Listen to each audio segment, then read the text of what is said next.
Selamat malam teman-teman.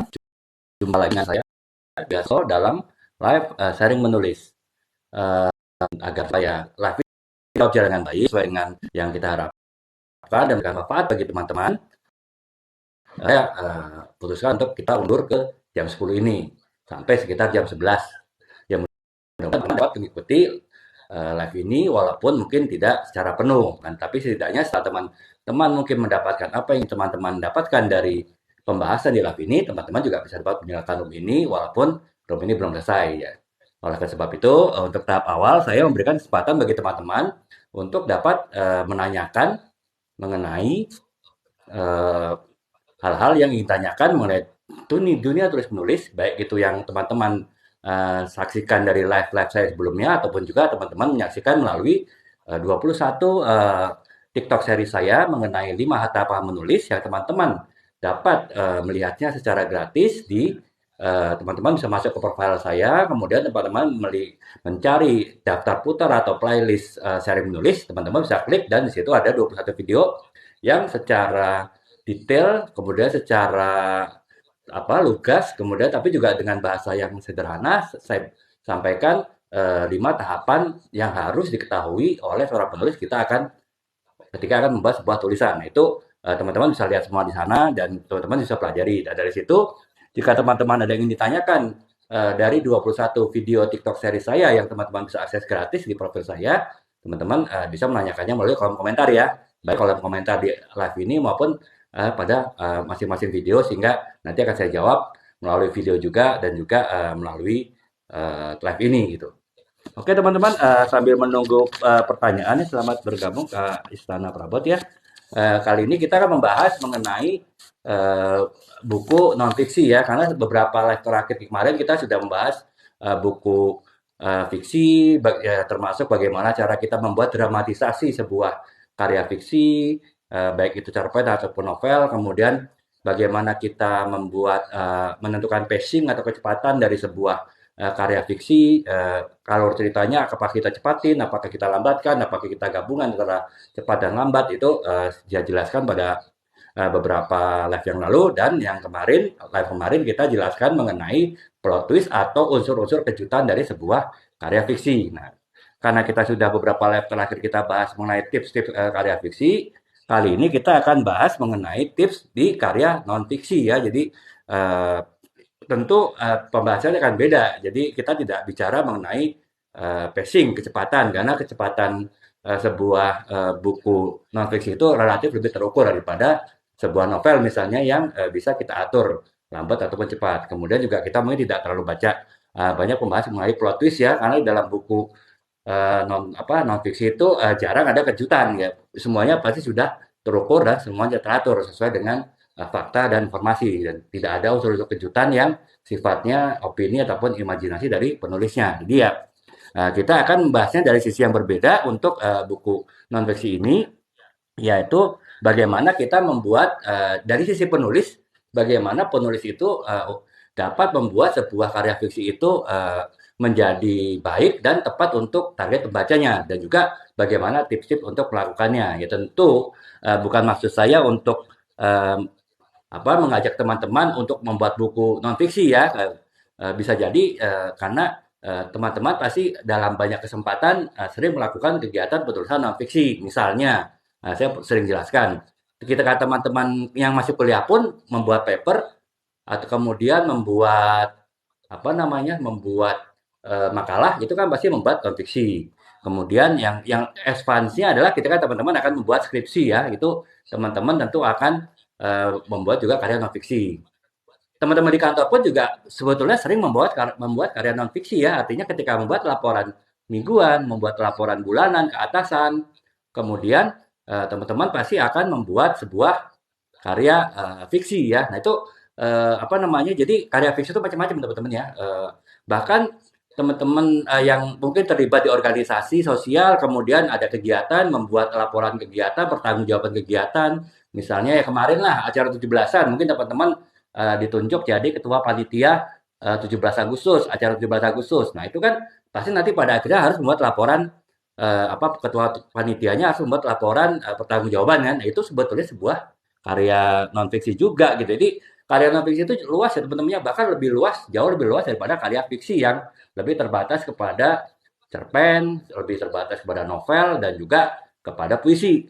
Berputarnya ketiga hal itu. Sementara kalau karya non fiksi itu sehari-hari kita, apapun profesi kita, apapun bidang tugas kita, apapun tanggung jawab kita, pasti kita akan selalu membuat karya non fiksi. Makanya ya non fiksi itu karya apa lingkupnya sangat luas sekali ya dan nggak ada salahnya sih kita belajar mengenai tips-tips kita membuat karya non fiksi karya non fiksi yang apa namanya yang tepat kemudian juga bagaimana kita membuat karya fiksi non fiksi kita itu bisa menjadi karya non fiksi yang tajam dan juga karya non fiksi yang eh, dan juga karya non fiksi yang apa namanya memberikan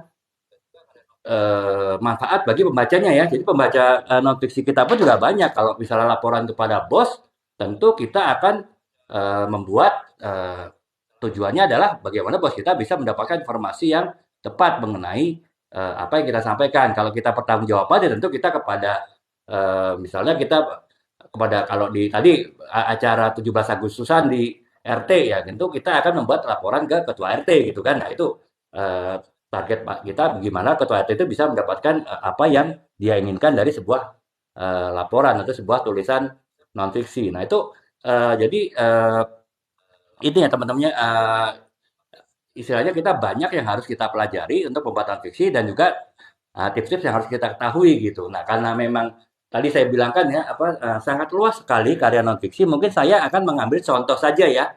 Eh, ya saya mengambil contoh karya non fiksi buku yaitu buku bisnis dan marketing.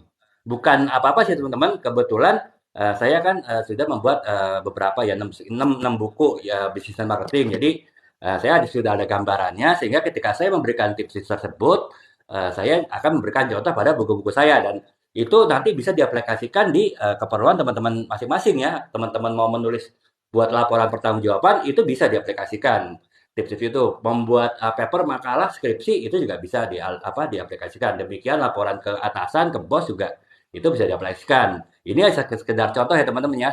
Saya akan membuat dengan fokus pembahasan pada buku bisnis dan marketing walaupun itu nanti semua bisa diaplikasikan di karya non fiksi yang lain gitu ya. Jadi itu sekedar gambaran awal teman-teman ya. Jadi teman-teman mungkin untuk tahu buku bisnis dan marketing yang saya tulis, teman-teman bisa lihat di etalase 1 sampai 6 itu ada buku bisnis dan marketing, baik dari buku branding, kemudian buku trade marketing, kemudian juga buku mengenai personal branding, kemudian juga ada buku leadership dan juga ada buku tentang UMKM. Jadi teman-teman bisa lihat di situ ya. Jadi saya akan mulai saja langsung pembahasan mengenai penggambaran bagaimana kita membuat karya non fiksi dalam hal ini dengan studi kasus adalah karya non fiksi buku marketing dan bisnis itu yang tajam gitu ya. Nah, yang pertama adalah untuk membuat sebuah karya non fiksi itu tajam, kita harus merencanakan semuanya itu dengan matang ya. Jadi perencanaan matang tentu terkait dengan tahap persiapan ya teman-teman. Ini sekedar saya ulangi lagi teman-temannya tahapan penulis itu yang teman-teman bisa dapatkan di TikTok seri saya di profil saya. Kemudian teman-teman bisa klik di daftar putar atau playlist seri menulis itu sebenarnya sudah jelas semua ada 5 tahapan menulis. Tapi sekilas karena apa namanya tips pertama adalah kita harus merencanakan penulisan yang matang untuk sebuah karya non fiksi kita. Ya kita akan sedikit membahas mengenai tahap penulis, terutama tahap pertama itu tahap persiapan ya. Jadi rencanakan yang matang itu berarti pertama kita harus tentukan target pembaca kita ya teman-temannya. Jadi jelas kita harus tahu sampai target pembaca kita. Kalau misalnya teman-teman buat laporan ke atasan itu sudah jelas target pembacanya adalah atasan teman-teman. Kalau teman-teman tadi membuat laporan pertanggungjawaban kepanitiaan acara 17 Agustus sudah jelas itu apa namanya target pembacanya adalah ketua RT dan juga tentu warga yang lain yang ingin tahu pertanggungjawabannya ataupun juga kalau teman-teman buat makalah atau buat paper di kampus ya jelas itu dosen ya. Apalagi kalau buat skripsi jelas itu adalah kepada dosen penguji dan juga dosen pembimbing. Nah itu kalian apa dulu teman-teman ya. Ini sebagai contoh saya berikan buku marketing dan bisnis saya ya teman-teman. Jadi sebagai contoh, semua buku bisnis dan marketing saya itu punya target pasar adalah orang-orang pembaca yang baru berkecimpung di bidang bisnis dan marketing. Tujuannya apa? Karena kan mereka walaupun mereka mungkin lulusan sarjananya ataupun D3-nya adalah lulusan bidang bisnis dan marketing, tapi mereka di kampus hanya belajar mengenai konsep-konsep dan teori. Mereka tidak mempelajari bagaimana mempraktekkan konsep-konsep dan teori tersebut dalam dunia nyata. Nah, jadi mereka tentu masih agak bingung ya, teman-teman, dan saya sendiri pun ketika awal-awal bekerja sebagai fresh graduate tentu juga masih bingung gitu. Even teman-teman yang bekerja sebelumnya ada manajemen apa melakukan manajemen training di kantor itu pun juga tetap masih ada kebingungan, apalagi teman-teman yang masuk ke kantor sebagai staff atau supervisor tanpa melalui proses manajemen training, tanpa ada pelatihan langsung diterjunkan. Nah, itu tentu kita pasti akan bingung. Nah, jadi target pasar pembaca saya adalah ke mereka gitu. Yang pertama, yang target pasar kedua adalah kepada mahasiswa. Mahasiswa terutama mahasiswa bisnis dan marketing ataupun mahasiswa yang di luar bisnis dan marketing tapi tertarik bekerja di bisnis dan marketing. Nah, mereka jadi mereka bisa tahu bagaimana praktek-praktek dunia kerja itu melalui buku sebelum mereka benar-benar terjun ke dunia kerja ya. Nah, jadi mereka udah siap nih. Jadi ketika mereka diterjunkan dimanapun tanpa pelatihan yang cukup dari sekalipun mereka sudah baca buku saya sehingga mereka bisa langsung bekerja dan mempraktekkan semua konsep dan teori dari marketing dan bisnis yang mereka peroleh di kampus itu dengan tepat di dunia kerja. Nah, itu jadi itu target pembaca saya dua, teman-teman. Nah, itu kita harus seperti itu. Jadi kita harus tentu membuat persiapan yang matang dengan menetapkan siapa target pembaca kita gitu. Nah, itu setelah kita tahu siapa, kita harus pahami gitu.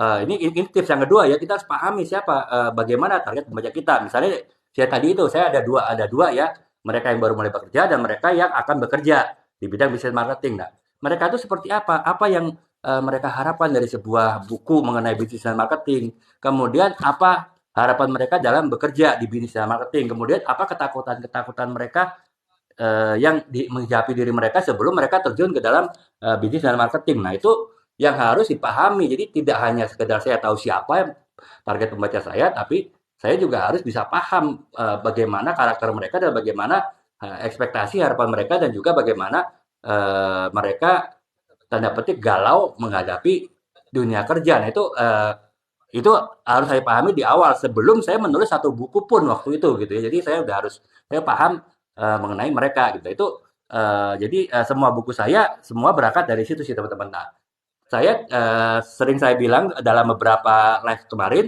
saya ini tidak mau mengajari ikan berenang. Artinya saya tidak akan mengajari ataupun menulis buku untuk orang-orang yang sudah pengalamannya sangat lama bertahun-tahun di marketing, apalagi levelnya sudah katakanlah manajer, senior manager, GM atau bahkan direktur. Mereka tanpa baca buku saya juga mereka sudah tahu praktek lapangannya karena ya pengalaman yang mengajarkan mereka gitu. Nah, tapi bagi mereka yang belum berpengalaman, pengalaman diperoleh dari mana? Dari buku ya. Bisa kita harapin dari teman-teman kita, bisa kita harapin dari atasan kita, tapi teman-teman yang sekarang di dunia kerja pun tahulah realitanya. Kita semua sibuk dengan urusan kita masing-masing gitu. Dan jika kita tidak terlalu punya empati yang kuat dengan rekan kerja yang lain, kita dan petik tidak akan peduli mereka mau jatuh bangun, mereka mau jungkir balik, mereka mau banting tulang, yang penting kerjaan saya beres. Terserah kerjaan orang lain. Walaupun orang itu adalah junior yang sebetulnya di bawah bimbingan kita. Bisa jadi kita tidak akan peduli. Ya, kebanyakan seperti itu ya teman-teman ya. Tapi saya tidak menggeneralisir. Nah, oleh sebab itu ya kita harus sebagai karyawan baru ya di bidang marketing dan apa namanya dan juga di bidang bisnis ya kita harus tanda petik bisa menyelamatkan diri kita sendiri. Kita harus bisa membuat diri kita kompeten tanpa kita tergantung orang-orang lain. Nah, cara yang paling mudah adalah dengan cara membaca buku. Tapi tidak sembarang buku ya. Tapi buku yang memang mengajarkan bagaimana mereka mengajarkan praktek-praktek bagaimana dunia kerja ya dalam hal ini adalah bisnis dan marketing dijalankan dengan uh, tetap dengan berpatokan pada konsep dan teori tapi disesuaikan dengan realita. Nah, itu jadi ya saya benar-benar sebelum menulis buku yang 6 buku bisnis marketing ini saya sudah menetapkan itulah target pasar saya dan bagaimana karakter mereka. Nah, setelah sudah clear baru saya bisa tulis satu persatu buku mengenai bisnis dan marketing. Jadi itu tidak hanya bisa terapin menulis buku ya, teman-teman yang mungkin masih, "Ah, saya belum, punya waktu buat tulis buku," atau, "Ah, saya belum, terlalu pede buat tulis buku, saya mau nulis artikel aja deh." Kan sekarang kan banyak ya teman-temannya blog blog apa, blog gratis ya, blogspot.com, Kompasiana, kemudian juga wordpress.com. Itu teman-teman mungkin, ketika ingin menulis, di blog tersebut, istilahnya di waktu-waktu senggang, ya itu kan bisa tetap teman-teman harus membuat ya itu tadi pemetaan target pembaca seperti yang tadi saya terangkan ya teman-teman ya. Jadi itu tidak hanya untuk buku gitu. Itu memang saya lakukan juga ya. Sekitar 3 tahun yang lalu ya apa namanya saya udah mulai menulis di sebuah blog ya, blogspot.com waktu itu blog gratisan. Kalau sekarang kan saya ada website sendiri, teman-teman bisa lihat di profil saya ya di situ ada alamat website saya, teman-teman bisa kunjungi ya gitu. Nah, tapi kalau awal-awalnya saya menggunakan blogspot gratis itu saya mulai menulis tuh mengenai marketing dan bisnis itu saya tidak ada punya niat untuk menulis buku gitu saya hanya sekedar ya saya ingin kayaknya saya ingin gimana sih menuangkan apa yang saya tahu selama ini dan siapa tahu bisa berguna bagi orang lain gitu itu aja sih teman-teman. Nah apalagi nggak lama setelah itu kan sekitar tahun 2020 awal kan kita ada mengalami covid ya pandemi ya. Waktu itu kan kita ya work from home lah, kemudian kita nggak boleh kemana-mana, kita dibatasi kemana-mana, sehingga lebih banyak waktu di rumah dan itu kan seringkali kita galau ya, jadi kayak generasi apa sih kita mau generasi muda, generasi setengah tua, generasi tua pun kita mengalami kegalauan yang sama yaitu kita jadi generasi mageran semua gitu kan. Nah, tinggal waktu itu kita pilihannya mageran seperti apa ya saya memang kalaupun saya tetap melakukan aktivitas kerja tapi kan saya setidaknya waktu itu dulu kantor saya jaraknya sekitar 4-5 jam pulang balik ya setiap hari gitu. Nah itu kan berarti dengan saya work from home ya itu ada 4-5 jam yang saya bingung harus diapain gitu ya. Makanya waktu itu ya salah satunya saya pergunakan untuk menulis di blog waktu itu ya. Nah apalagi ada pandemi situasi makin parah kemudian berpengaruh terhadap pekerjaan saya terhadap kerjaan marketing mungkin juga tanda petik ada kekhawatiran itu akan berpengaruh apakah kita para marketer akan terpengaruh sampai jauh gitu kita kan nggak tahu kan akan berapa lama pandemi itu terjadi waktu itu gitu ya 2020-an gitu jadi ya itu saya akhirnya menulis kegalauan saya melalui blog. Nah jadi lagi-lagi saya kembali lagi bahwa teman-teman jangan saya berbicara buku teman-teman jangan berpikir oh berarti saya akan eh, kalau ngikutin live ini ngapain karena saya nggak akan nulis buku belum tentu teman-teman karena itu tadi yang akan saya jelaskan ini tidak hanya terkait dengan menulis buku bisa aja menulis artikel gitu kan artikel ataupun blog gitu jadi dan bisa jadi teman-teman akan bisa menempuh jalan seperti yang saya alami gitu saya menulis blog saya ada buat berapa blog masing-masing punya tema sendiri-sendiri dan waktu itu ada blog yang membahas mengenai bagaimana marketing di era new normal nanti setelah pandemi mulai mereda. Nah itu ada 21 artikel di situ. Nah akhirnya 21 artikel itu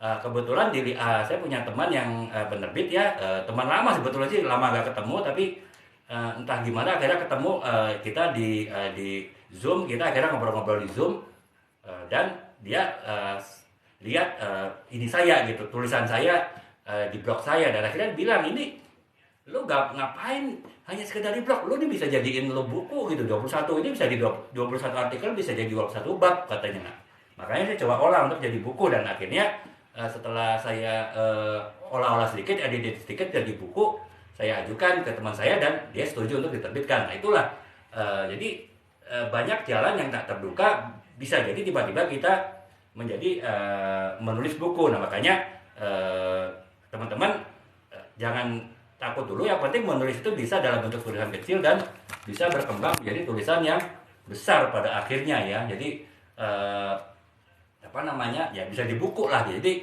ini kembali lagi ya teman-temannya kita kembali ya kita terlalu jauh ini melanturnya tapi nggak apa-apa sih ini kan kita sharing sesi sharing ya jadi kita tidak hanya terpaku pada satu topik tapi kebetulan saya ingat sesuatu saya bahas saya akan bahas kemudian juga ada satu tips atau pengalaman yang bisa saya sharing akan saya sharingkan. Nah, tentunya saya berharap juga teman-teman nanti ada yang oh ternyata saya juga punya pengalaman nih mulai menulis juga nggak sengaja seperti ini teman-teman bisa jelaskan di ini ya di kolom komentar ya Pak Sim Cuen, buku pertama itu di penerbit ini Pak, kalau Bapak lihat di Insan Mandiri Cendikia, Insan Mandiri Cendikia Pak. Jadi di situ ya itu kebetulan milik teman saya, dan kemudian setelah itu saya coba di penerbit lain, termasuk penerbit online ya di Wikipedia juga ada beberapa sih. Memang lebih ke karya novel Pak. Jadi kalau karya marketing ya karena kebetulan yang Insan Mandiri Cendikia itu juga itu adalah dia sekarang mempunyai perusahaan konsultan di bidang pengembangan sumber daya manusia, tapi sebelumnya beliau berkecimpung juga di bidang marketing Pak. Jadi ya otomatis ya kita lebih nyambung sih, karena memang yang beliau itu ahlinya marketing sampai di perusahaan multinasional, posisinya juga cukup cukup tinggi lah sebelum akhirnya beliau memutuskan mendirikan perusahaan konsultan. Nah, saya kan juga marketer, jadi kita lebih nyambung, dan buku-bukunya itu bisa kita buku saya itu lebih bisa masuk ke dia gitu, daripada kalau saya ke penerbit lain menulis buku marketing mungkin akan lebih pemahamannya mungkin akan lebih lama gitu Pak. Makanya kalau di penerbit lain seperti di Wikipedia saya lebih ke buku non fiksi sih, buku fiksi maaf maksudnya, buku novel Pak. Terima kasih Pak Sim Cuen ya pertanyaannya. Jadi oke, ini saya sampai lupa saya ya. Kita balik lagi Pak ya. Jadi teman-teman, kita baru bicara dua nih mengenai tips bagaimana membuat sebuah karya non fiksi itu menjadi tajam ya. Yang pertama adalah kita harus merencanakan dengan matang. Jadi merencanakan dengan matang kita baru bicara mengenai target pembaca ya. Jadi kita harus tahu target pembaca kita siapa. Tadi saya sudah kasih contoh untuk kasus saya, dan juga bagaimana kita mendefinisikan secara jelas itu bagaimana target pembaca kita. Tadi dari bagaimana dia harapannya, bagaimana ketakutannya terhadap masa depan, misalnya bagaimana dia memandang dirinya dengan lingkungannya, itu saya juga harus pahamin itu gitu. Jadi itu yang dua tips. Jadi kita harus persiapan matang dan pahami audiensnya. Dan kemudian yang tadi persiapan dalam menulis itu kan pertama adalah persiapan target pembaca, kemudian tujuan menulisannya juga harus tegas ya teman-teman ya. Jadi teman-teman harus tahu tujuan menulis itu apa. Ini saya misalnya setiap buku saya pasti ada tujuan yang spesifik, yang unik gitu. Jadi misalnya teman-teman bisa lihat di buku saya ya, di yang ini di Branding for Branding Company, saya coba ini tag juga di layar biar teman-teman bisa ada bayangan. Ini buku Branding for Branding Company ini sebetulnya itu menceritakan bagaimana sebuah perusahaan yang belum pernah melakukan kegiatan branding, kemudian dia ini melakukan branding, apa-apa saja yang harus diketahui gitu. Karena tujuan saya menulis buku ini adalah supaya perusahaan yang belum pernah melakukan branding kemudian akan melakukan branding, dia tidak menempuh jalan yang salah. Dia dari awal sudah punya pemahaman mengenai branding dan marketing seperti apa, dan dia dapat menerapkannya secara tepat gitu ya. Karena terus terang ini bergerak dari pengalaman pribadi saya ya. Saya sebagai saya pernah ya ditawarkan di hire oleh sebuah perusahaan yang walaupun perusahaannya cukup besar, grup besar, tapi dia puluhan tahun beroperasi, yang bahkan mempunyai posisi pasar yang cukup signifikan, tapi dia tidak pernah melakukan kegiatan marketing dan branding. Kenapa dia besar? Ya antara lain karena dia misalnya bermain dengan harga, dia bermain dengan kualitas. Jadi dia harganya murah, kualitasnya so-so, sehingga ya pasarnya sebagian besar di situ. Tapi kan pada perkembangannya konsumen itu bergerak, berpindah ya. Artinya konsumen tidak hanya mencari harga, dia mencari image, brand image, dia juga mencari kemantapan emosional dalam menggunakan barang. Nah itulah makanya perusahaan tersebut memutuskan untuk melakukan branding. Nah saya di-hire waktu itu ya untuk memanage, membentuk tim marketing dan kemudian memanage-nya. Nah pengalaman yang saya alami adalah ketika saya masuk, ekspektasi saya mereka sudah punya pemahaman yang setidaknya cukup baik lah ya mengenai marketing, terutama untuk posisi manajemen senior dan juga ownernya gitu. Dan ternyata baik manajemen senior dan ownernya, direksinya, mereka tidak punya pemahaman yang cukup minim sekali untuk marketing. Akan tetapi mereka dengan hanya membaca 1-2 artikel misalnya, dia atau mungkin ngobrol dengan teman-temannya, kolega-koleganya di perusahaan lain, mereka udah merasa tahu marketing gitu. Nah, sehingga akhirnya mereka justru seolah-olah mereka tahu marketing, dan mereka mendiktat saya, pokoknya kamu harus begini, harus begini. Ya saya kan tentu kan saya udah belasan tahun di marketing waktu itu kan ya.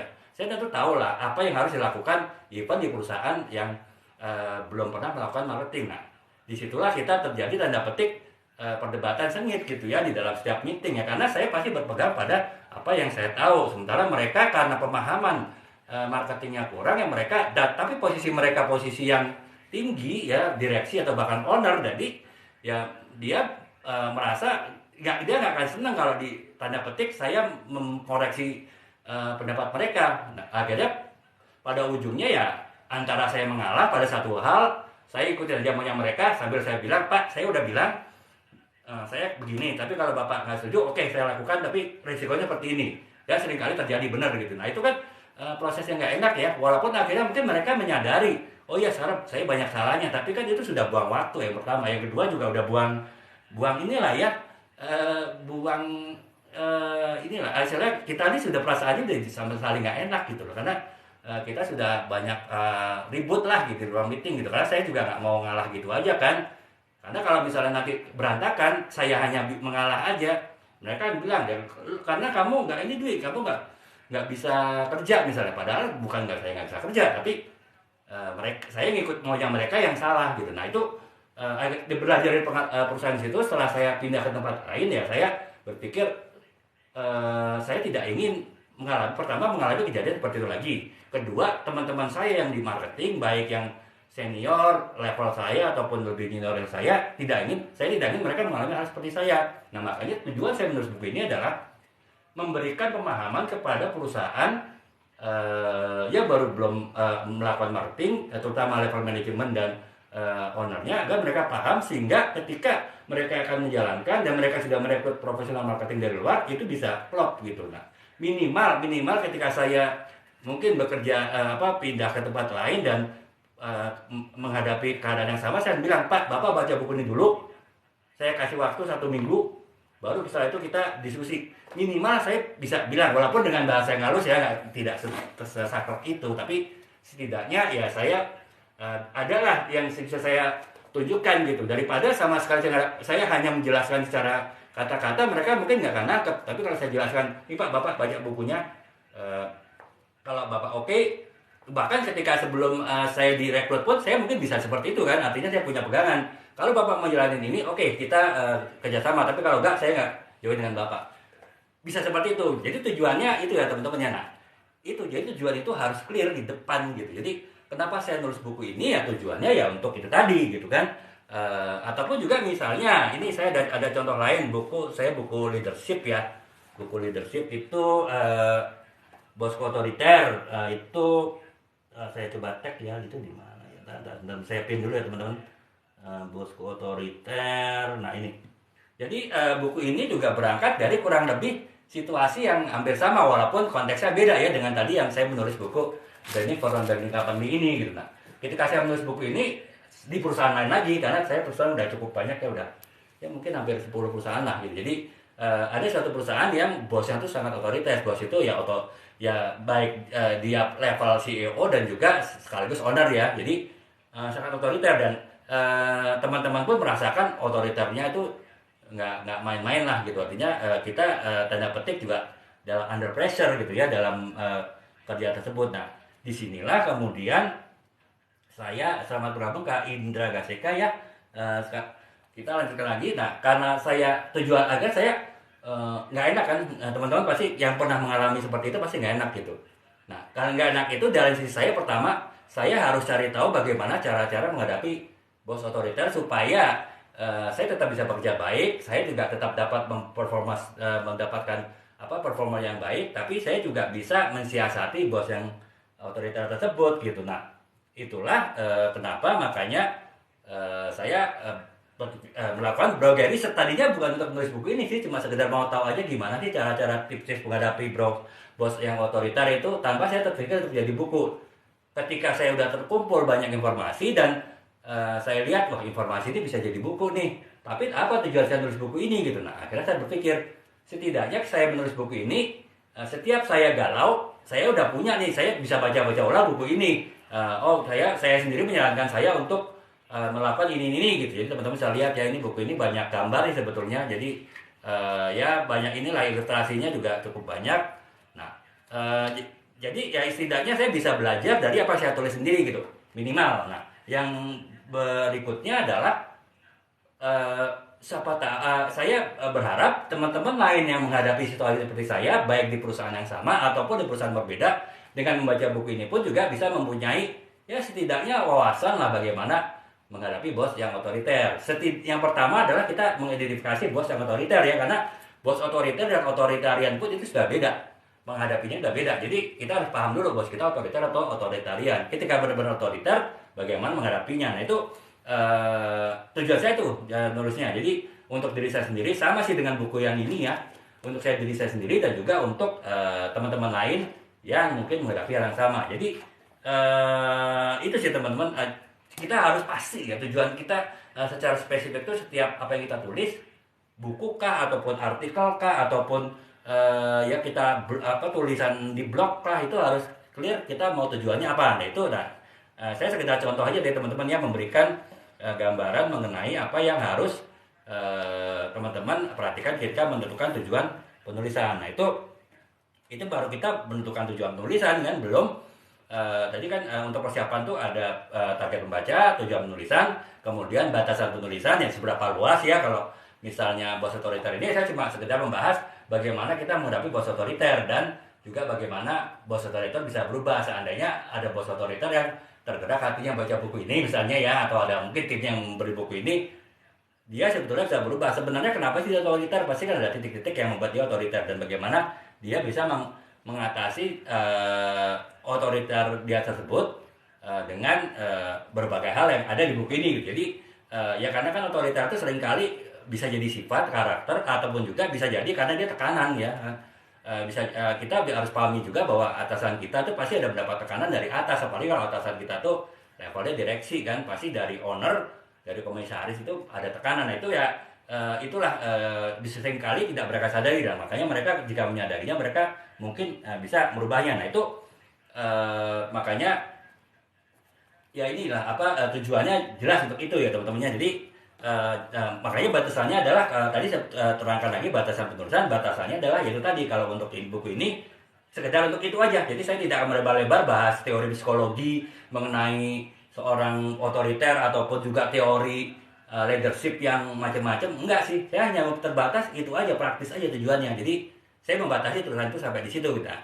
Itu makanya tujuan penulisan juga harus ditentukan ya, sebagai dari tips pertama tadi rencanakan yang matang ya. Rencanakan matang itu siapa target pembaca kita, kemudian bagaimana tujuan penulisan kita, kemudian juga bagaimana kita menentukan batasan penulisan, dan keempat adalah kita menentukan gaya penulisannya. Kalau semua buku saya walaupun buku marketing bisnis, tapi gaya penulisannya adalah gaya penulisan yang praktis ya. Jadi gaya penulisan yang bukan gaya penulisan yang berat gitu. Jadi memang karena tujuannya untuk orang, pertama adalah orang yang memang praktisi ya. Kalau praktisi kan tidak suka tulisan yang terlalu berat. Kemudian yang kedua adalah mereka umumnya belum atau tidak terbiasa membaca ya.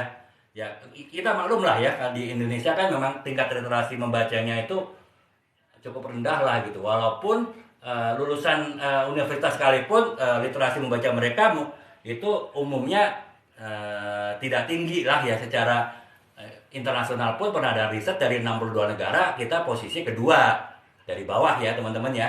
Jadi ya kita posisi nomor 1 gitu ya. Makanya saya tidak akan berasumsi yang saya ketika saya membuat gaya bahasa yang rumit, yang itu orang yang biasa membaca. Tapi saya beranggapan semua orang yang akan menjadi target pembaca saya adalah ya orang-orang yang memang nggak biasa baca gitu. Nah akan tetapi bagaimana mereka baca tulisan saya, karena tulisan saya penting untuk mereka menurut saya ya. Seperti ini tadi, bagaimana orang menghadapi bos otoriter, kan pasti seseorang yang menghadapi bos otoriter mungkin merasa penting baca buku ini. Ataupun ini ya, branding for non branding company, perusahaan, manajemen perusahaan, owner perusahaan yang belum tahu mengenai marketing branding tapi dia ingin menafsirkan marketing branding, perlu baca buku ini. Nah jadi itu teman-teman yang 4 persiapan itu yang harus kita lakukan. Jadi ini panjang lebar kita baru bahas 2 sih ya, rencanakan yang matang, kemudian yang kedua adalah pahami audiens. Nggak apa-apa teman-teman ya, yang penting ada insight buat teman-teman sih.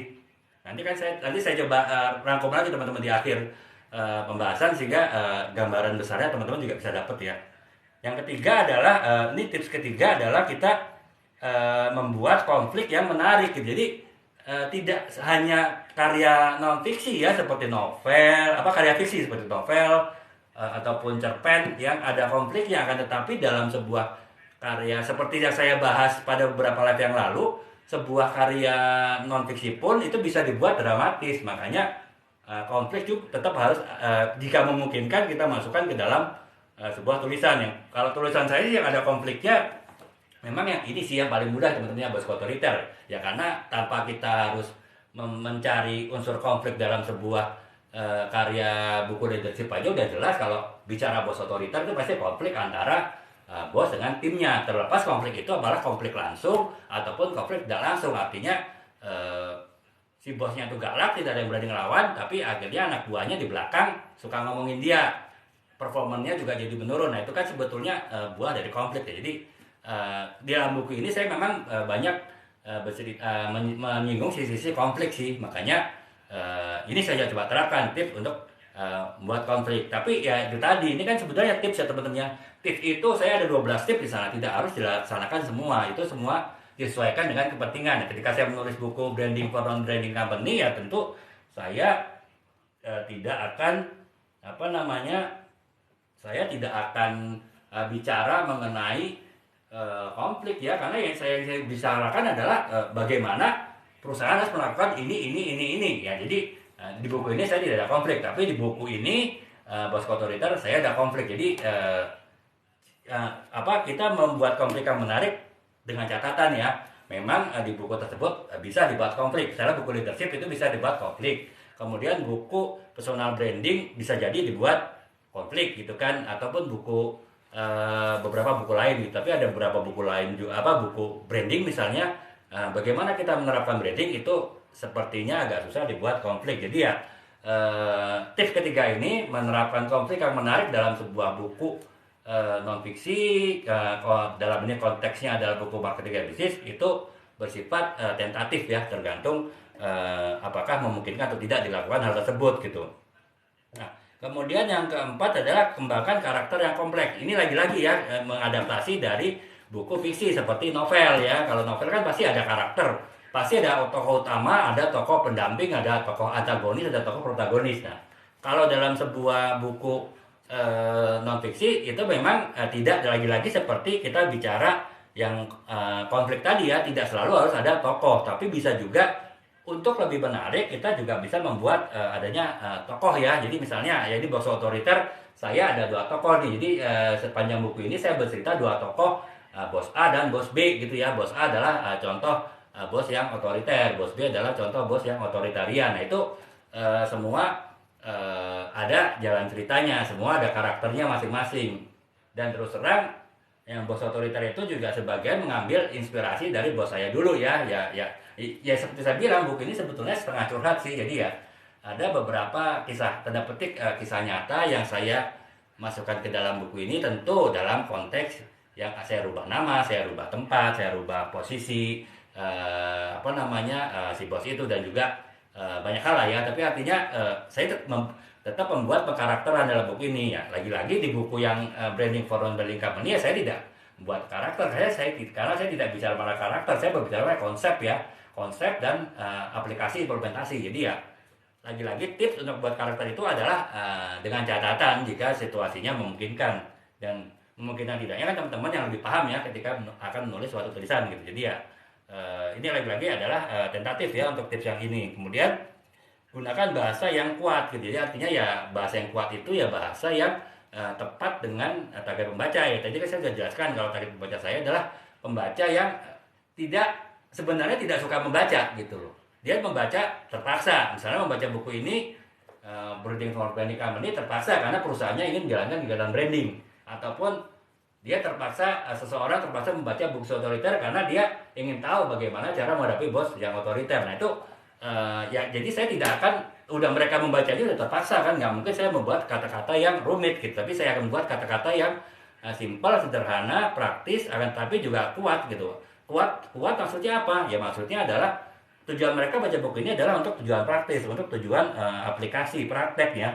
Nah karena mereka praktek ya mereka ya harus eh, apa namanya isi buku kata-katanya bahasanya bahasa-bahasa yang praktis gitu. Nah itu makanya itu sih kata apa penggunaan kata yang kuat itu relatif. Artinya kalau orangnya adalah praktisi ya kita harus bahasa-bahasa yang praktisi. Akan tetapi kalau misalnya ini buku membahas strategi misalnya, jadi buku ini tujuannya memang sudah agak advance lah untuk misalnya untuk para manajer ke atas bagaimana mereka mengembangkan strategi menghadapi persaingan pasar global yang makin ketat. Itu kan bicaranya mungkin sudah tidak praktis ya, ada praktisnya tapi juga ada konsep-konsep strategis yang tingkat tinggi lah bisa dibilang gitu. Nah itu tentu bahasanya bahasa kuat adalah bahasa yang sangat konseptual gitu, bukan bahasa praktikal. Jadi ya konteks dari kita menggunakan bahasa kuat adalah disesuaikan dengan target membaca kita. Sepanjang bahasa yang dipergunakan itu sesuai dengan karakter pembaca kita, itu berarti kita sudah menggunakan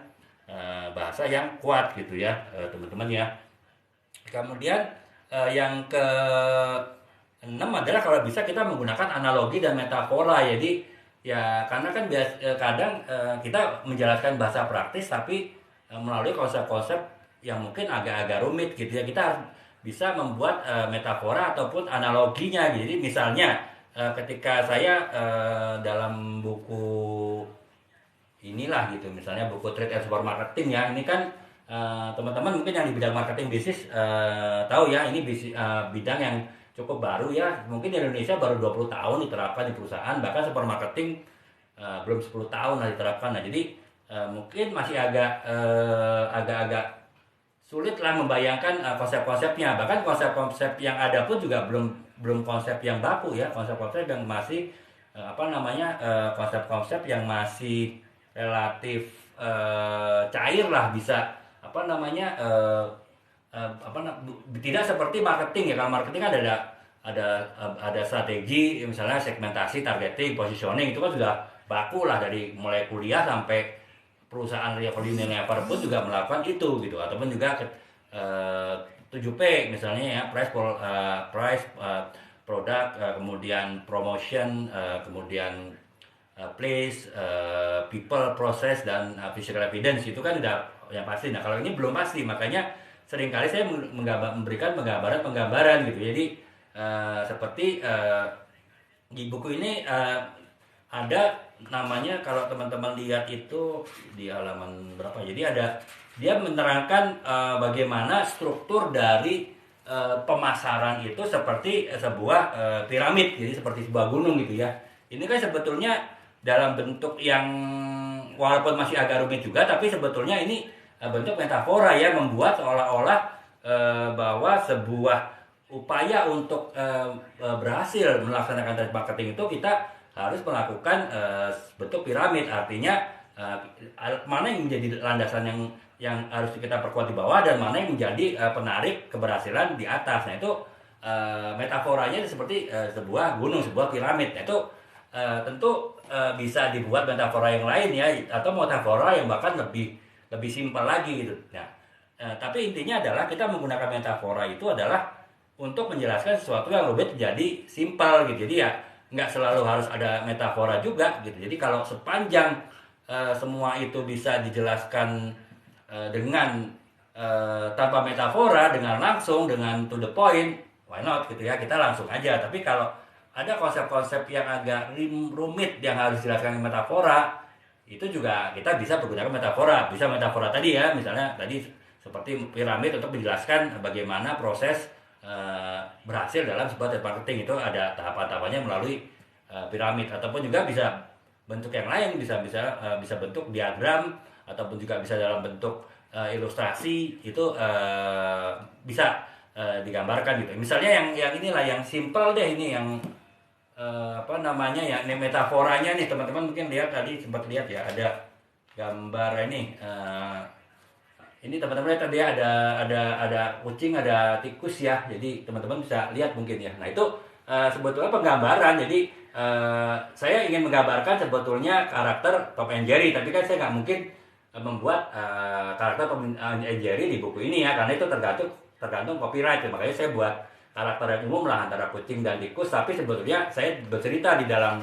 eh, bab awalnya adalah mengenai Tom and Jerry. Nah, Tom and Jerry itu apa? Itu metafora dari teman-teman pasti paham lah ya, antara sales dan marketing itu pasti itu udah ini deh, udah pasti udah seperti kawan, tapi sebetulnya juga tanda petik musuh juga gitu. Jadi udah permusuhan abadi antara marketing dan sales gitu. Misal ya, mungkin teman-teman yang bukan di marketing dan sales agak bingung nih permusuhannya seperti apa. Nah, misalnya kalau kita kan apa sih, sales selalu pokoknya yang penting dia bisa jual barang ke toko gitu loh. Dia nggak peduli, dia melihat kita orang marketing itu sebagai tukang buang-buang uang gitu kan. Kita buat iklan, kita buat promosi, kita buat mungkin apa namanya, cetak-cetakan, banner segala macam. Menurut dia itu tidak langsung menghasilkan uang. Menurut mereka ya udah, uangnya kasih ke saya, ke sales ya maksudnya. Gua kasih ke toko biar toko beli banyak. Ya itu kan pasti begitu. Kita beda ya, kalau sales pikirannya lebih ke jangka pendek, kalau kita ke jangka panjang kan. Nah, iklan itu memang tidak menghasilkan sekarang, tapi bisa jadi itu investasi untuk beberapa tahun ke depan kita akan lebih kuat posisinya. Nah, itulah jadi seringkali ada konflik seperti itu. Makanya saya menggambarkan konfliknya apa, biar teman-teman baik yang di bidang sales marketing ataupun di bidang lain tuh bisa menggambarkan seberapa sengit konfliknya. Nah, saya menggunakan metafora Tom and Jerry tadi kan. Teman-teman kan waktu masa kecil pun, bahkan sekarang juga masih suka nonton, ya udah tahu lah seperti apa Tom and Jerry kan. Nah, itu berarti ingin menunjukkan bahwa betapa sengitnya antara pertikaian antara sales dan marketing. Nah, itulah saya membuat gambaran itu untuk menunjukkan arti penting trade marketing. Jadi trade marketing itu seolah-olah sebagai penengahnya lah ya, jadi penengah antara Tom and Jerry, sehingga mereka tidak selalu berantem. Mereka dengan ada kita di tengah trade marketing, nah kita ini dapat mendamaikan lah ya, dalam beberapa kesempatan si Tom dan Jerry tadi, saya sama marketing. Nah, itu sebetulnya metafora sih teman-teman ya. Jadi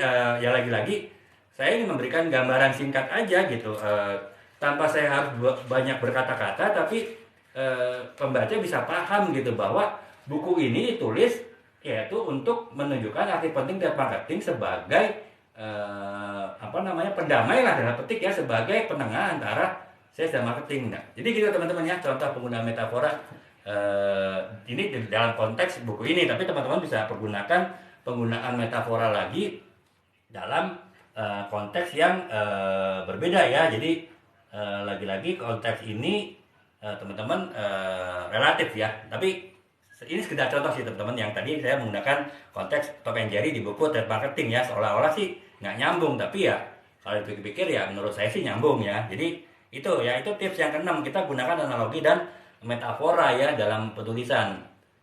Sehingga kita tidak kayak saya membuka buku ini dengan cerita Tom and Jerry juga lebih mencairkan suasana ya teman-teman ya. Itu mungkin teman-teman ada ya ini tujuan saya menulis buku ini adalah saya juga mengalami pengalaman ketika saya telah berhasil di suatu perusahaan elektronik mendirikan departemen produk marketing, dari hanya saya berdua dengan satu orang tim saya, kemudian berkembang menjadi 17 orang tim ya di seluruh Indonesia. Nah, itu akhirnya saya ditunjuk untuk membentuk trade marketing gitu.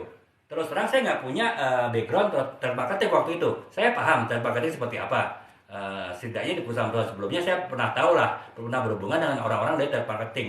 Tapi sebagai praktisi saya belum pernah. Nah, tapi si owner menunjuk saya untuk membentuk departemen trade marketing, sehingga akhirnya saya harus belajar sendiri gitu ya.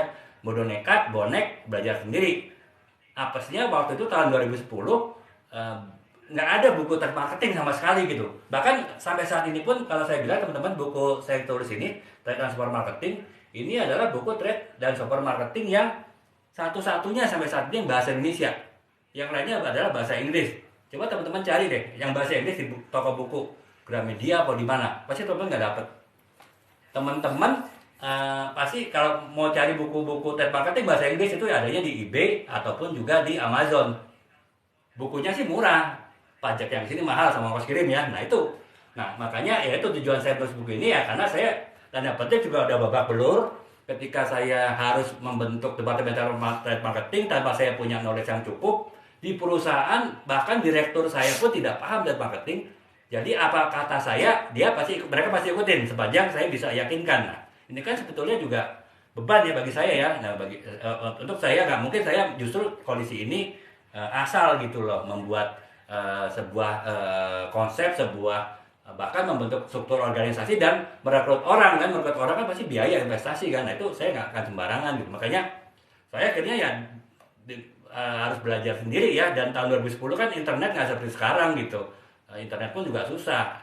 Jadi ya informasi ya saya dapat sedapat saya. Nah, akhirnya inilah pengalaman saya membentuk trade marketing, departemen trade marketing, yang akhirnya setelah berjalan selama 4 tahun 5 tahun itu sudah berhasil.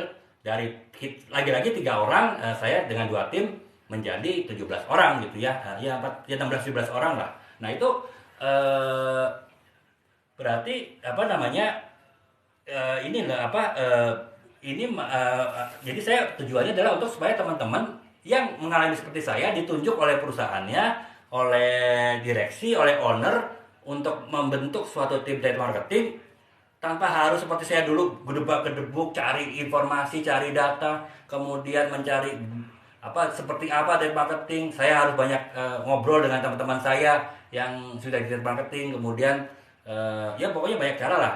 Cukup membaca buku ini teman-teman bisa langsung menerapkan trade marketing tanpa harus pusing. Nah, itulah tujuan saya menulis buku ini ya. Nah, itu tapi kan tetap mereka yang dalam kondisi saya waktu itu ditunjuk bentuk trade marketing ataupun ditunjuk bergabung dengan departemen trade marketing, itu kan sebetulnya beban bagi mereka ya. Nah, kalau saya mulai buku ini dengan sesuatu yang serius, sesuatu yang kompleks, itu ya mereka mungkin hanya sampai satu bab pertama, stop, nggak akan baca lanjut buku ini gitu.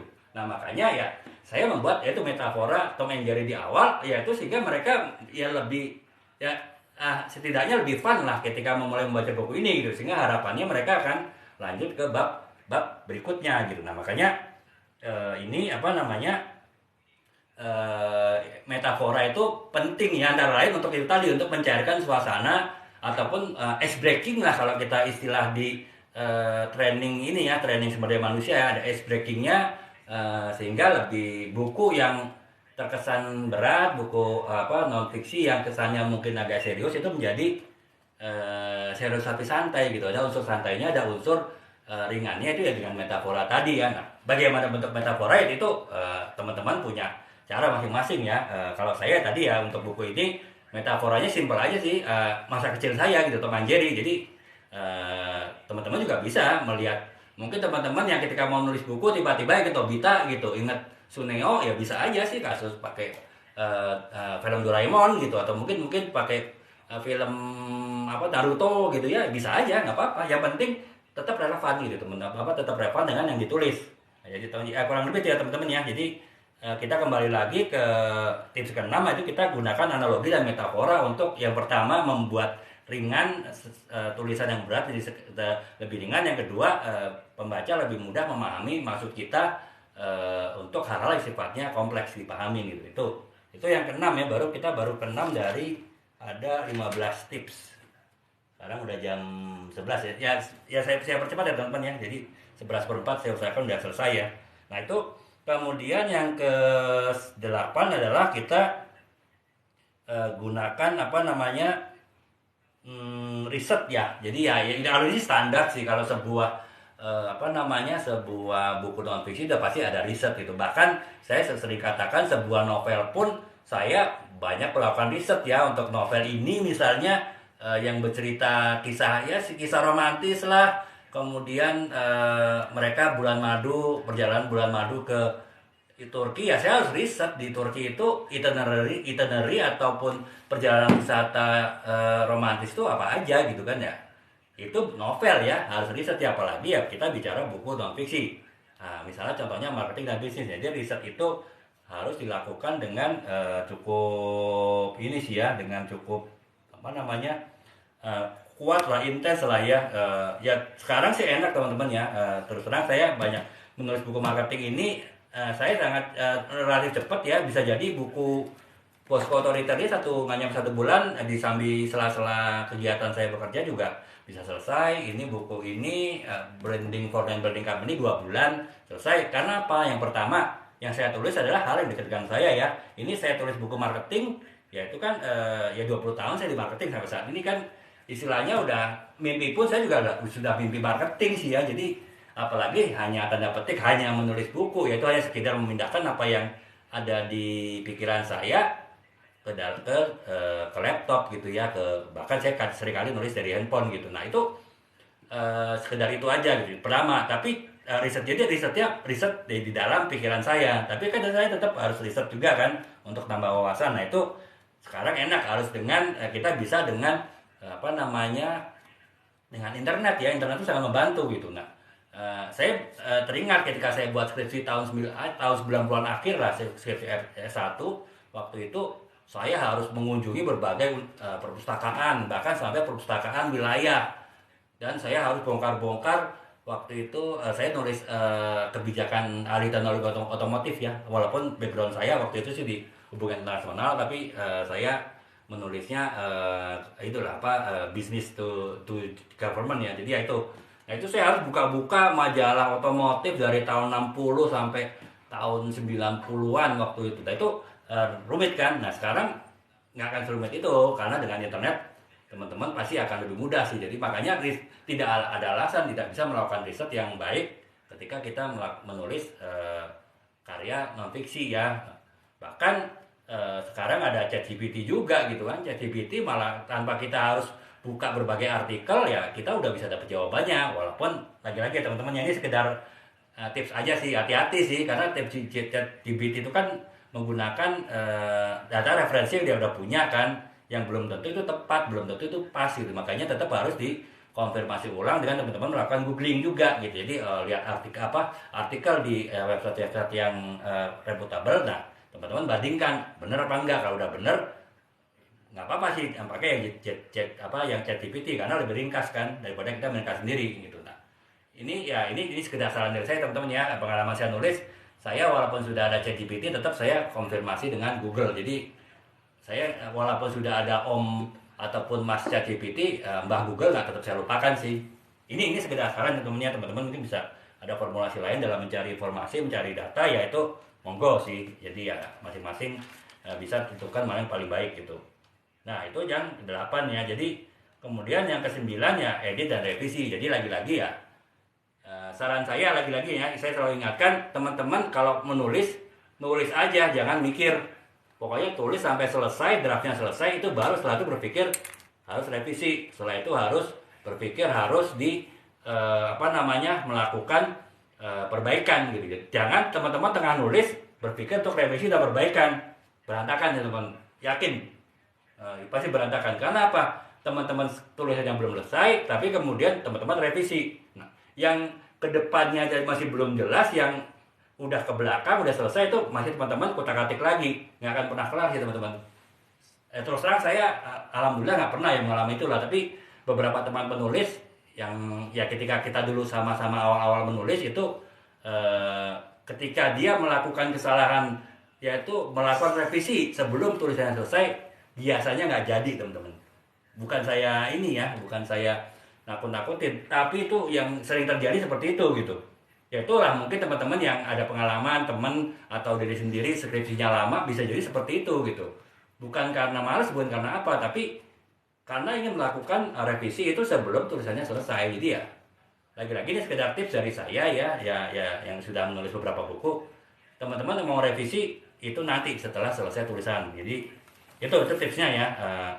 Ya itu tadi editing dan revisi itu hal yang penting dalam sebuah karya, terutama karya non fiksi ya, karena kalau karya fiksi kan paling-paling revisinya kalau novel itu ya di kita pemilihan alur struktur idenya udah benar apa belum, kemudian tata bahasanya udah benar apa belum, tanda bacanya udah benar atau belum. Nah, tapi kalau kita di non fiksi, masalahnya revisi itu juga kita harus confirm lagi tuh, data-data informasi yang kita masukkan itu sudah logis apa enggak, apakah data itu sudah akurat apa enggak, apakah data itu sudah tepat apa tidak. Nah itulah yang harus kita harus pastikan gitu. Jadi makanya sebagai tips untuk untuk editing dengan revisi adalah suatu hal yang sangat krusial dalam sebuah karya non fiksi. Dan kemudian yang ke-10 adalah uji karya ya. Jadi kayak uji karya itu maksudnya kita kalau udah selesai, udah kita revisi, kita bisa kasihlah draft tulisan kita ke beberapa orang yang akan menjadi target pasar kita. Tapi itu beberapa orangnya teman-teman ya, beberapa orang yang juga teman-teman percaya ya, karena kalau nggak dipercaya itu jangan sampai tulisan teman-teman bocor sebelum diterbitkan gitu. Bisa-bisa nanti diakui orang lain. Makanya untuk melakukan pengetesan tulisan yaitu dilakukan tapi ya dengan orang-orang terpercaya ya untuk membaca tulisan kita. Nah dari situ kan ada feedback tuh. Nah feedback itulah yang kemudian akan membantu tulisan kita menjadi lebih baik. Nah, makanya kalau teman-teman sering kan lihat buku itu ada testimoni di belakangnya. Sebenarnya testimoni itu adalah mereka adalah pembaca awal, pembaca pertama yang ditunjuk oleh penulisnya untuk membaca tulisannya dan memberikan input dan masukan gitu. Jadi ya sehingga ketika akan diberikan kepada pembaca yang luas ya itu sudah sempurna ya, sudah sesuai dengan keperluan mereka gitu. Kemudian yang ke-11 yaitu tipsnya adalah fokus pada nilai tambah ya. Jadi artinya ya kalau tadi contohnya lah buku saya pasti tujuannya adalah target pembacanya adalah untuk para pemasar baru, untuk para marketer baru ataupun mereka yang belum jadi marketer, belum jadi pemasar tapi mereka sedang kuliah dan mereka ingin bekerja nanti sebagai pemasar, sehingga ketika mereka bekerja sebagai pemasar mereka sudah tahu bagaimana praktek-praktek sebagai pemasar. Jadi nilai tambahnya seperti itu. Jadi memberikan petunjuk praktis. Jadi ya masing-masing bisa memberikan nilai tambah, tapi setiap penulis harus bisa memastikan nilai tambah itu berguna bagi pembacanya. Nah kalau buku-buku saya biasanya seperti itu gitu. Jadi selamat bergabung Kak Yulianto Harsono ya. Kita lanjutkan lagi. Nah, yang ini yang kemudian yang ke-12 adalah ya di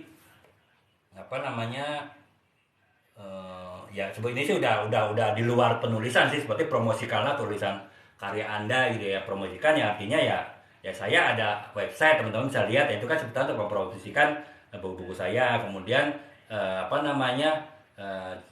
saya juga sering buat VT mengenai, kalau teman-teman suka lihat video saya, selain video mengenai cara menulis juga ada video-video mengenai bedah buku saya ataupun juga pembahasan novel saya. Itu sebetulnya kan juga bentuk untuk promosi ya, setidaknya saya ingin tahu bagaimana reaksi teman-teman dari komen-komen teman-teman yang ada, bagaimana buku saya tersebut gitu ya. Nah jadi kurang lebih seperti itu gitu. Nah, itu teman-teman. Jadi saya ulangin lagi ya beberapa tips terkait bagaimana kita membuat sebuah buku non-fiksi ya, dalam hal ini ada contohnya buku marketing dan bisnis agar menjadi buku yang tajam. Tajam artinya adalah sesuai dengan harapan keperluan dari target pembaca kita ya. Lagi-lagi target pembaca ya teman-teman ya, karena kita itu seperti kita jualan di pasar, kita harus tahu siapa yang akan jadi pembeli kita. Kita nggak mungkin berharap semua orang jadi pembeli produk kita. Sama dengan kita penulis tidak berharap semua orang baca buku kita, tapi orang-orang tertentu yang kita targetnya baca itulah yang akan menjadi pembaca buku kita. Dan jika mereka mendapatkan manfaat, mereka sangat enjoy membaca buku kita, berarti ya itu di buku kita sudah tajam ya.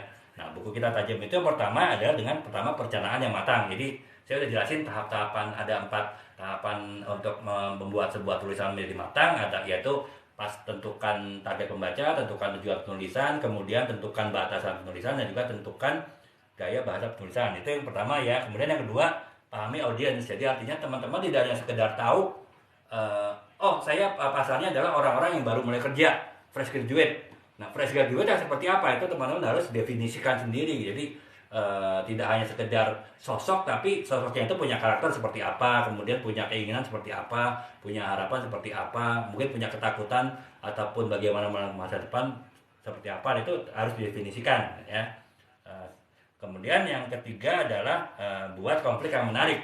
Lagi-lagi jika memungkinkan ya, tidak semua buku non-fiksi bisa dibuat konflik, tapi sebagian itu bisa. Jadi tetap bisa sebagai alternatif ya. Kemudian yang keempat adalah kembangkan karakter yang kompleks. Artinya ada seperti novel, ada karakter utama, misalnya ada tokoh utama, tokoh pendamping gitu, tokoh pendukung. Nah itu lagi-lagi tergantung bukunya ya. Kalau bukunya benar-benar bercerita konsep dan juga benar praktek, bisa jadi nggak perlu harus seperti itu. Jadi tips ya, lagi-lagi tips itu tidak harus dipergunakan semua, tapi dipergunakan pada saat yang tepat gitu ya. Nah kemudian Yang kelima adalah gunakan bahasa yang kuat. Bahasa yang kuat ada berarti bahasa yang sesuai dengan target pembaca kita ya. Itu jadi usahakan ya kalau saya buku-buku saya bahasanya pasti ringan, bahasa yang mudah dipahami ya karena memang tujuannya untuk fresh graduate dan juga untuk apa namanya mereka yang baru mulai bekerja. Jadi mereka udah pusing dengan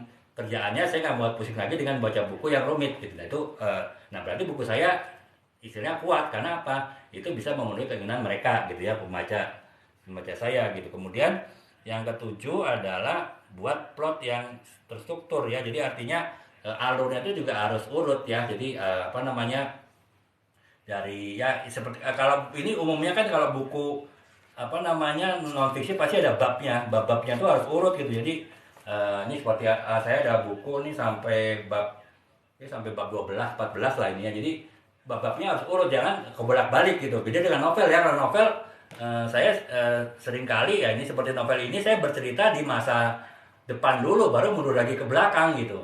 Seringkali juga setelah itu maju lagi ke depan, mundur lagi ke belakang. Kalau novel nggak masalah kan, karena ya memang begitulah. Novel kan memang lebih bebas kan, dan novel kan tidak terlalu rumit bacanya sebetulnya gitu dibanding dengan baca buku non fiksi. Makanya plotnya, alurnya juga harus jelas. Kemudian juga gunakan apa namanya riset yang kuat ya. Jadi ya kekuatan dari buku non fiksi adalah jadi riset. Jadi ya jangan sampai kita risetnya setengah-setengah sehingga ketika kita sudah selesai menulis bukunya baru kita sadar bahwa ternyata data yang kita punya itu nggak valid ataupun urutan tulisan itu nggak logis karena apa data-datanya saling bertentangan. Nah, itu jangan sampai ya teman-teman. Makanya riset adalah menjadi apa hal yang sangat harus diperhatikan. Kemudian juga editing dan revisi juga harus diperhatikan juga gitu. Jadi ya tidak hanya masalah kata-kata, susunan kata, tapi juga masalah keakuratan data. Jadi riset yang kuat juga harus di cross check lagi ketika kita melakukan